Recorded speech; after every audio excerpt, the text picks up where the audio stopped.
আজকে পুলিশের উপরে মানুষের ক্ষোভ হলো কেন?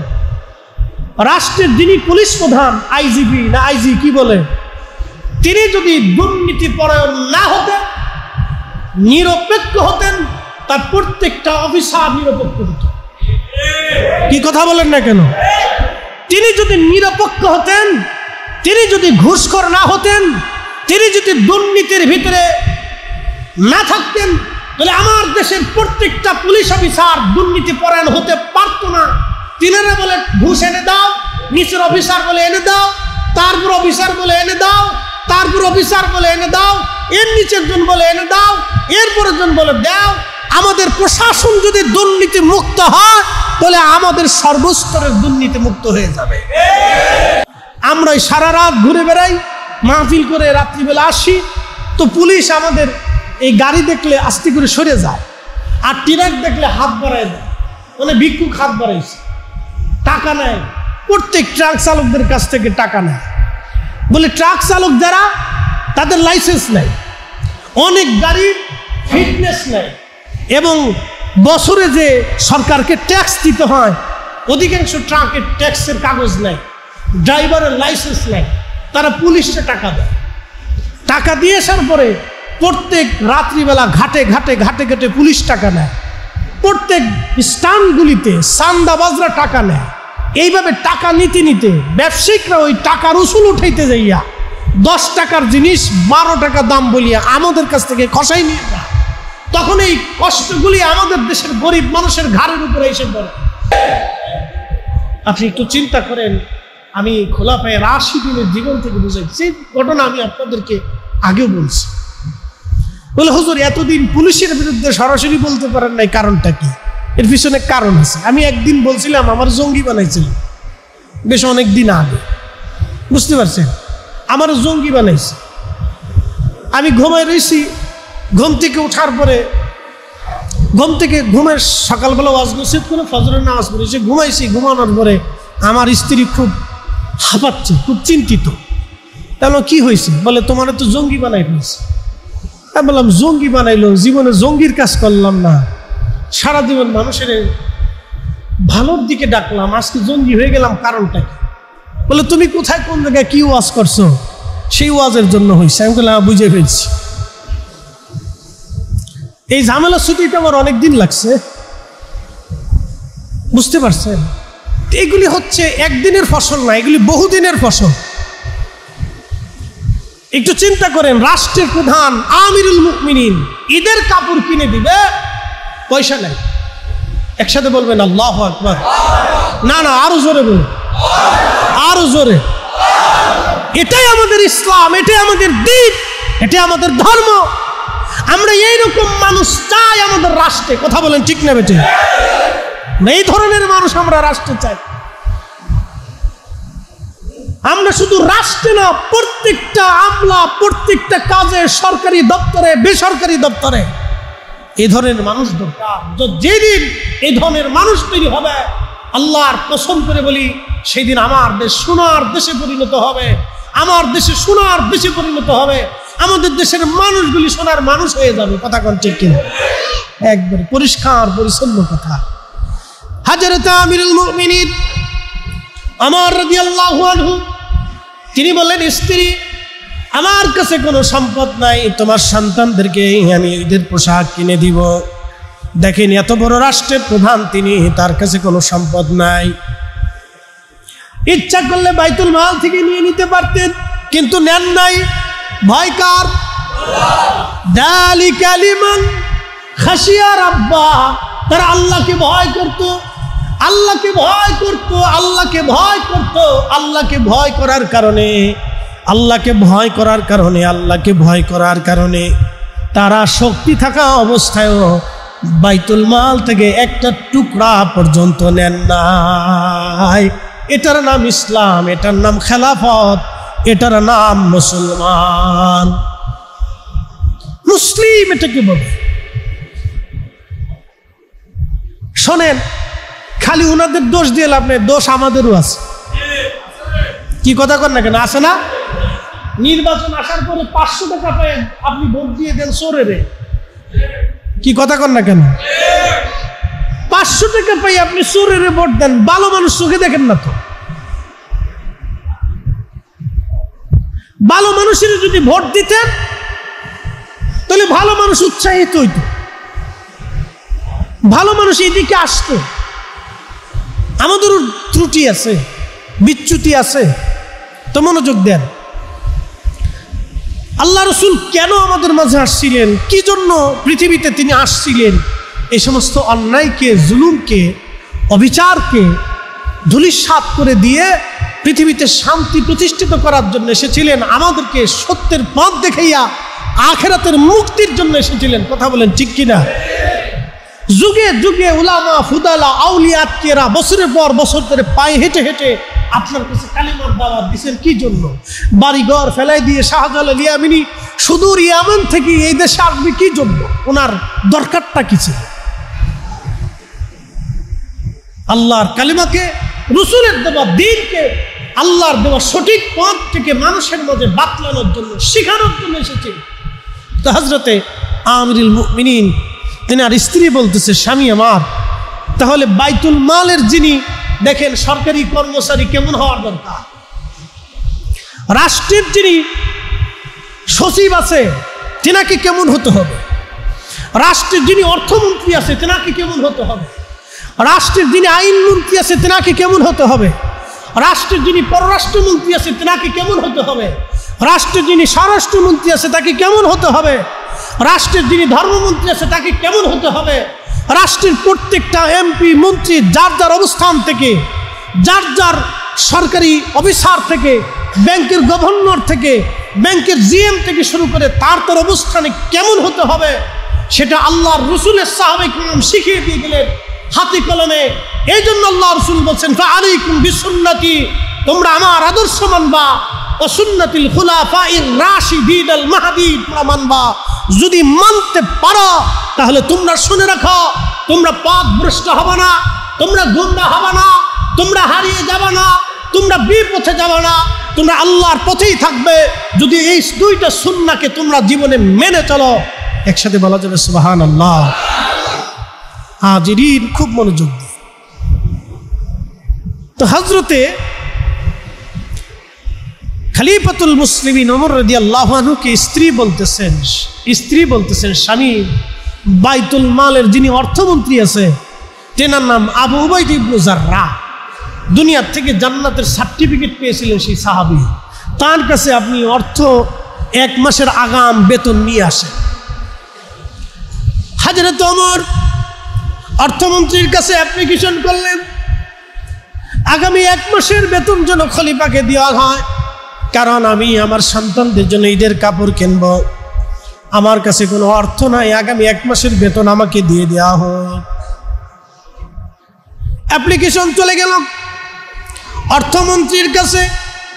অ্যাপ্লিকেশন চলে যাওয়ার পরে অর্থমন্ত্রী আবু উবাইদা ইবনে জাররাহ রাদিয়াল্লাহু আনহু দেখেন কিভাবে একজন মন্ত্রী হতে হবে, অর্থমন্ত্রী হতে হবে, একজন মন্ত্রী এবং একজন পরিষদ কিভাবে তার দায়িত্ব পালন করবে, এটা আল্লাহ রসুলের সাহাবীরা হাতে কলমে শিক্ষা দিয়ে গেলেন। আবু উবাইদা ইবনে জাররাহ রাদিয়াল্লাহু আনহু তিনি চিঠিখানা পাওয়ার পরে চোখের পানি ছেড়ে দিয়ে কেঁদে ফেললেন, কাঁদতেছেন আর বলতেছিলেন, আহা, মুসলমানদের খলিফা, যিনি এত বড় মুসলিম মিল্লাতের খলিফা, আজকে তার ঘরের মধ্যে কোনো খাবার নাই, আজকে তার ঘরের মধ্যে সন্তানদেরকে ঈদের কাপড় কিনে দিবে এমন কোনো অর্থ তার কাছে আজকে জমা নাই। উনি চিঠির মধ্যে দরখাস্তের পিছনে লিখে দিলেন, আমিরুল মুমিনিন আবু উবাইদা ইবনে জাররাহ, বাইতুল মালের রক্ষক, অর্থমন্ত্রী বলতেছি, আপনাকে আগামী 1 মাসের বেতন আমি আগাম দিয়ে দিব, কিন্তু শর্ত হলো 2টা। 1 নম্বর শর্ত, মুসলমানরা আগামী 1 মাস পর্যন্ত আপনাকে খেলাফতের আসনে রাখবে কিনা গ্যারান্টি দিতে হবে। আল্লাহু আকবার। মুসলমানরা আগামী 1 মাস আপনাকে খেলাফতে রাখবে কিনা গ্যারান্টি দিতে হবে। এই জন্য আল্লাহ বলছেন, কুলিল্লাহুম্মা মালিকাল মুলকি তুতিল মুলকা মান তাশাউ ওয়া তানজিউল মুলকা মিম্মান তাশা। হুজুর বলে দেন তামাম মুলকের মালিক আমি আল্লাহ, আমি যাকে খুশি রাজত্ব দান করি, যাকে খুশি আমি রাজা বানাই, যার কাছ থেকে খুশি আমি আল্লাহ রাজত্ব ছিনাই নেই। একবার জোরে বলা যাবে কি আল্লাহু আকবার। এই জন্য এটা পাওয়ার পরে খুশি হওয়ার কিছু নেই, এটা আসার পরে অহংকারী হওয়ার কিচ্ছু নেই। এটা আসার পরে এর ব্যবহার অপব্যবহার করার কিছু নাই। যারা করেছে তারা ধ্বংস হয়েছে, কথা বলেন ঠিক কিনা? যারা আগামীতেও করবে তারাও ধ্বংস, কথা বলেন ঠিক কিনা? যারা করেছে ধ্বংস হয়েছে, যারা করবে তারাও ধ্বংস। এই ক্ষমতা পাওয়ার পরে অপব্যবহার করার কিছু নাই। রব বলতেছেন আমি যাকে খুশি ক্ষমতা দিই, যার কাছ থেকে খুশি আমি আল্লাহ ক্ষমতা ছিনাই নেই। তুইজ্জু মান তাশাউ ওয়া তুযিল্লু মান তাশাউ, আমি যাকে খুশি ইজ্জতওয়ালা বানাই দিই, যার কাছ থেকে খুশি আমি আল্লাহ ইজ্জত ছিনাই নেই। দেখেন রাতেও যারা ইজ্জতওয়ালা ছিল সকালবেলা তারা ইজ্জত হারা হয়ে গেছে। এটা আল্লাহ পাকের ইচ্ছা, এবং ইজ্জতওয়ালা হওয়ার পরে এটার অপব্যবহার যারা করবে আল্লাহ তাদেরকেও আবার ইজ্জতহীন বানায় দেবে। এটা পাওয়ার পরে অহংকারী হওয়ার কিচ্ছু নেই। এটা পাওয়ার পরে একেবারে দিশাহীন হয়ে যাওয়ার কিছু নেই। যিনি দিছেন তিনি নিয়ে চলে যাবেন, যিনি দেন তিনি নিয়ে যান, এটা আল্লাহ পাকের ইশারা। তো মনোযোগ দেন, খলিফাতুল মুসলিমিন হযরত ওমর রাদিয়াল্লাহু আনহু আবু উবাইদা ইবনে জাররা বলতেছেন, হুজুর আপনি গ্যারান্টি যদি দিতে পারেন আগামী 1 মাস, এই আগামী 1 মাসে আপনাকে মুসলমানরা ক্ষমতায় রাখবে কিনা, দ্বিতীয় গ্যারান্টি আপনি আগামী 1 মাস পর্যন্ত বেঁচে থাকবেন কিনা, যদি গ্যারান্টি দিতে পারেন তো আগামী 1 মাসের বেতন আপনাকে আমি দিয়ে দেব। সুবহানাল্লাহ বললেন না? আর একটু জোরে বলেন। নাম অর্থমন্ত্রী, মুসলিম মিল্লাতের খোলাফায়ে রাশিদিনের অর্থমন্ত্রী, খোলাফায়ে রাশিদিনের অর্থমন্ত্রী তিনি, খেলাফতের খলিফা, যিনি বিরাট ক্ষমতার অধিকারী, যার ভয়ে রোম সাম্রাজ্য কাঁপতেছে, যার ভয়ে পার্সিয়ান সাম্রাজ্য কাঁপতেছে, তিনার মতো খলিফা অর্থমন্ত্রীর কাছে অ্যাপ্লিকেশন করার পরেও মিল্লাতের মুসলিম মিল্লাতের খোলাফায়ে রাশিদিন অর্থমন্ত্রী টাকা তো দেনই নাই, অর্থ তো আগামী 1 মাসের বেতন দেনই নাই, শর্ত আরোপ করে দিয়ে বললেন যদি দিতে পারেন গ্যারান্টি তাহলে আপনাকে আমি বেতন দিয়ে দেব। খলিফাতুল মুসলিমিন চিঠি পাওয়ার পরে কেঁদে দিয়ে বললেন, আহা, যতদিন পর্যন্ত মুসলিমদের ভিতরে এইরকম আমানতদারী লোক থাকবে ততদিন মুসলমানরা মিথ্যার কাছে, কাফেরের কাছে মাথা নত করে থাকবে না, তারা মাথা উঁচু করে থাকবে। ধরে বলা যাবে আল্লাহু আকবার। মুসলিম মুসলিম তারা মুসলমান ছিল। বলেন তো আমাদের দেশে যদি সর্বক্ষেত্রে এরকম আমানতওয়ালা লোক হয়ে যায় তাহলে আমাদের দেশে আর এই 2 নম্বরই অর্থ লুটপাটি কোনো সুযোগ আছে? দ্রব্যমূল্যের দাম বাড়তে পারে? কখনোই না। রাস্তা দিয়ে আসে, আপনারা দেখেন না, আমরা দেখি। আমার দেশের কৃষক মূল্য ঠিক মতো পায় না সিন্ডিকেটের কারণে। আপনি জানেন যারা ধান চাষ করে, যারা কৃষক, যারা সারাদিনে কাজ করে, মরিচ খেতে যেই বেটা মরিচ খেত পরিষ্কার করে, জিজ্ঞেস করবেন গরমের ভিতরে, এই প্রচন্ড গরমে মরিচ খেত পরিষ্কার করার ঝালটা কতটুকু? শুধু মরিচ খেতে ঝাল না, তার পুরা শরীরে ঝাল লাগে। আপনি আখের খেতে যা দেখবেন কৃষক আখ ক্ষেত পরিষ্কার করে, জিজ্ঞেস করবেন এটা কেমন? পুরা শরীর তার কেটে কেটে ছিঁড়ে ছিঁড়ে ফেরে ফেরে যায়। আপনি ধান খেতে গম খেতে যা জিজ্ঞেস করবেন গম কাটার সময় কেমন? বলে পুরা জায়গায় জায়গায় গুলি ছিঁড়ে ছিঁড়ে ফেরে ফেরে যায়। কৃষক দাম পায় না, দাম পায় চোরেরা, টাকা নেই চোরেরা। কথা বল ঠিক কিনা? কৃষক পায় না। আমার দেশের কৃষকদেরকে মূল্যায়ন করা উচিত। আমার দেশের কৃষকদেরকে ডিসি অফিসে, এসপি অফিসে সর্বোচ্চ মূল্য দেওয়া উচিত, তাদেরকে আসন দেওয়া উচিত। তাদেরকে সম্মান দেওয়া উচিত, কারণ তাদের কষ্টের কারণে আমরা ভালো খাবার পাই। রাষ্ট্রের সম্পদকে আল্লাহ রসুল বললেন কিয়ামতের আলামত তোমরা শুনে নাও। মানুষ যখন রাষ্ট্রীয় দায়িত্বে যারা থাকবেন, কিয়ামতের রাষ্ট্রের দায়িত্বে যারা থাকবেন, তারা রাষ্ট্রের সম্পদটাকে নিজের সম্পদ মনে করে তারা ভোগ দখল করবে, তারা মানুষের আমানতগুলি নষ্ট করবে। আল্লাহ নবী বলেন এটা কিয়ামতের অনেক বড় আলামত। আলামতের সুবরাও যদিও, কিন্তু এটা শেষ পর্যায়ের আলামত। রাষ্ট্রের সম্পদগুলি নিজের মতো করে তারা ব্যবহার করবে। আপনি একটু চিন্তা করেন, পশ্চিমাদের দিকে আপনি যদি তাকান, পশ্চিমা কারা? ন্যাটো সম্প্রদায়ের যারা ন্যাটো জোট আছে তাদের দিকে যদি আপনি তাকান, আপনি কোনোদিনও তাদের বিচারকরে টাকা দিয়ে বিচার করাইতে পারবেন না, তাদের পুলিশদেরকে ঘুষ আপনি দিতে পারবেন না। আর আমার দেশের পুলিশের হাত তেইশে ঘুষ নিয়ে তারা দেশ চালায়। এই যে মানুষ তাদের ক্ষোভ প্রদর্শন করছে, ক্ষোভ দেখাইছে, রাগ দেখাইছে, রাগ দেখানোর তো কথা না। প্রিয় উপস্থিতি,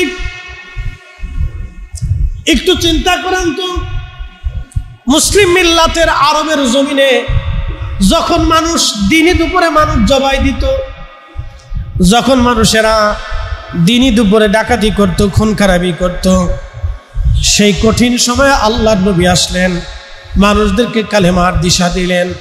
আল্লাহর নবীর সহবতে বসে মানুষগুলি এতই পরিবর্তন হয়ে গেল। আল্লাহর কোরআন বলল রাদিয়াল্লাহু আনহুম ওয়া রাদু আন যালিকা লিমান খাশিয়া রাব্বা। আল্লাহ বললেন আমি আমার রাসূলের সাহাবীদের উপরে সন্তুষ্ট হয়ে গেছি, তারাও আমার উপরে সন্তুষ্ট। এই জন্য আমি আল্লাহ তাদের উপরে সন্তুষ্ট হলাম। তারা আমি আল্লাহকে ভয় করে বিদায়, আমি আল্লাহকে ভয় করে বিদায়, আমি আল্লাহ তাদের উপরে সন্তুষ্ট। একবার জোরে বলা যাবে কি সুবহানাল্লাহ? মনোযোগ দিন। হযরত ওমর স্ত্রীকে বললেন, বিবি তোমার সন্তানদেরকে আমি পোশাক কিনে দিব এমন কোনো অর্থ আমার কাছে নাই। বাইতুল মাল থেকে যেই বেতন আমি পাইতাম, সেই বেতন দিয়ে আমার কোনো রকম খাবার দাবার চলে যায়। বাকি উদ্ধৃত কোনো টাকা অর্থ আমার কাছে নাই, যেই টাকা দিয়ে তোমার সন্তানদেরকে আমি ঈদের কাপড় কিনে দিব।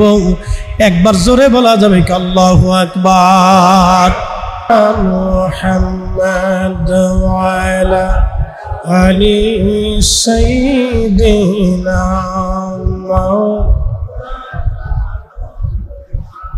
লা ইলাহা ইল্লাল্লাহ, লা ইলাহা ইল্লাল্লাহ, লা ইলাহা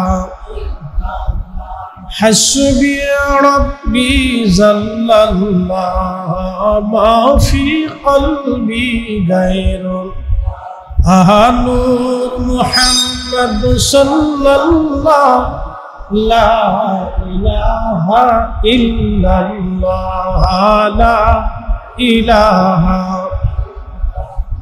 লা ইলাহা ইল্লাল্লাহ মুহাম্মাদুর রাসূলুল্লাহ সাল্লাল্লাহু আলাইহি ওয়াসাল্লাম।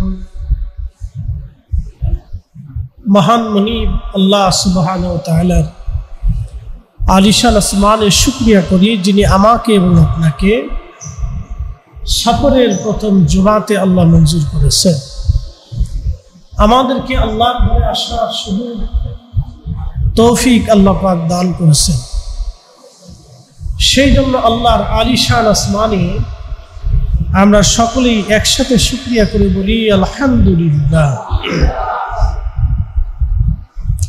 আবার শুকরিয়া করি সে আল্লাহর, যিনি আমাদেরকে এবং আপনাকে সর্বশ্রেষ্ঠ নবী সাইয়্যিদুল মুরসালিন ওয়াস সাকালাইন ইমামুল মুরসালিন রাহমাতুল লিল আলামিন আল্লাহর প্যারা মেহবুব নবীর সর্বশ্রেষ্ঠ উম্মত হিসেবে সমস্ত জাতি সত্তার ভিতরে আল্লাহ শ্রেষ্ঠত্ব দান করে আমাদেরকে এই নবীর উম্মত হিসেবে আল্লাহ মঞ্জুর করেছেন। সেই জন্য আল্লাহর আলিশান শাহনশাহী দরবারে আমরা একসাথে সকলে শুকরিয়া আদায় করে বলি আলহামদুলিল্লাহ। প্রিয় উপস্থিতি, এ পৃথিবীতে সময়ে সময়ে আবর্তনে বিবর্তনে পৃথিবীর বিভিন্ন প্রেক্ষাপটে মানুষ যখন অন্ধকারের দিকে নিমজ্জিত হতে চাইতো, যাচ্ছিল, ঠিক তখনই আল্লাহ নবীদেরকে আল্লাহ পাঠাইতেন। সমস্ত নবী আলাইহিস সালামদেরকে আমার রসুল ব্যতীত বিভিন্ন কওম এলাকা ভিত্তিকভাবে আল্লাহ তাদেরকে পাঠাইতেন। শুধুমাত্র আমাদের নবীকে আল্লাহ तमाम সৃষ্টির জন্য পাঠিয়েছেন। আর আমাদের প্যারা রসুলের আগে আল্লাহ পূর্ববর্তী নবীদেরকে বিভিন্ন কওম বা এলাকা ভিত্তিকভাবে আল্লাহ পাঠাইতেন। তো পৃথিবীর মানব জাতির সূচনা লগ্ন থেকে অদ্যাবধি পর্যন্ত 1,24,000 নবী আলাইহিস সালাম, 313 জন রসুল, প্রসিদ্ধ আসমানি কিতাবধারী 4 জন রসুল। তো আল্লাহ রাব্বুল আলামিন সমস্ত রসুলগণের শ্রেষ্ঠ করে আমাদের নবীকে পৃথিবীতে পাঠাইলেন এবং আল্লাহ আমাদেরকে সেই নবীর উম্মত হিসেবে মঞ্জুর করেন।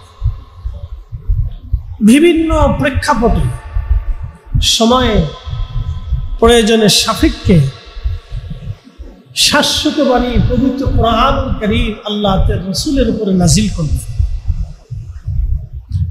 এই কোরআনের বিধান এবং আইনগুলি চিরশাশ্বত এবং কিয়ামত পর্যন্ত এটা চলমান থাকবে। বিভিন্ন ঘটনার প্রেক্ষিতে বিভিন্ন সময়ে সময়ে কালে কালে আমরা কোরআন শরীফ থেকে অনেক কিছু শিখতে পারি। যদিও এই কোরআন শরীফ আল্লাহর হাবিবের 23 বছরের জীবনে 22,000 বার জিবরাইলের আগমনের মাধ্যমে 30টি সূরা এবং 30টি পারা 114টি সূরার মাধ্যমে আল্লাহ পবিত্র কোরআন তার রাসূল করিমের কলব মুবারকের ভিতরে জমা করছেন। এই পবিত্র কোরআনে আল্লাহ রাব্বুল আলামিন বিভিন্ন সময়ে বিভিন্ন ঘটনার আলোচনা করেছেন। 25 জন নবী আলাইহিস সালামগুলির জীবনী আল্লাহ আলোকপাত করেছেন। সেই ঘটনাগুলি থেকে আমাদের জন্য আল্লাহ রাব্বুল আলামিন বিভিন্ন ধরনের শিক্ষা দিয়ে রাখছেন। কোরআন শরীফটা আমাদের জীবনের জন্য এক চমৎকার শিক্ষা। এখান থেকে বাস্তবে অনেক কিছুই আপনি জানতে পারবেন যদি কোরআন শরীফের আয়াতগুলিকে, ঘটনাগুলিকে আপনি যদি গবেষণার মাধ্যমে হৃদয় দিয়ে উপলব্ধি করেন, তাহলে আপনার আমার জন্য অনেক শিক্ষা আছে কোরআন থেকে। তো নবী আলাইহিস সালাম পৃথিবীতে আসছেন 1,24,000 নবী সারা পৃথিবীতে। সারা পৃথিবীর যেখানে মানব জাতি ছিল নবীদেরকে আল্লাহ সেইখানে পাঠিয়েছেন। সেইখানে যায় তারা মানুষদেরকে আল্লাহর দিকে ডাকতেন, লা ইলাহা ইল্লাল্লাহ। সবার একটা মেসেজ ছিল যে আল্লাহ ছাড়া আর কোনো ইলাহা নাই, আল্লাহ ছাড়া আর কোনো মালিক নাই।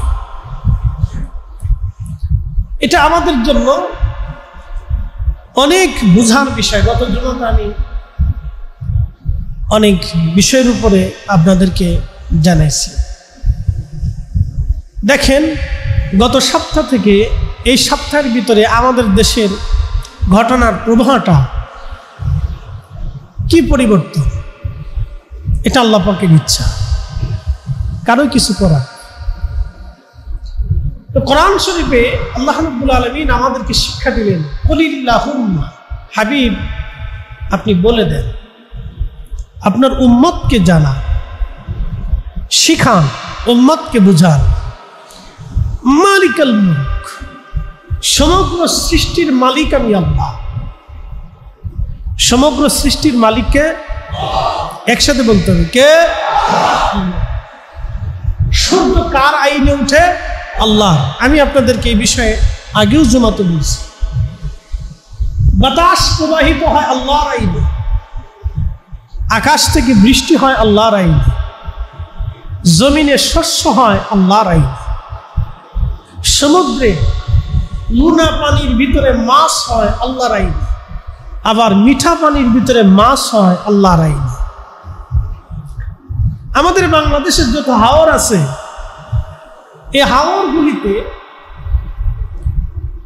এই হাওরগুলিতে অনেক প্রজাতির মাছ আছে। বাংলাদেশ সরকার বলেন, জাতিসংঘ বলেন, পৃথিবীর কোনো দেশ বা রাষ্ট্র এই মাছদেরকে খাবার দেয় না।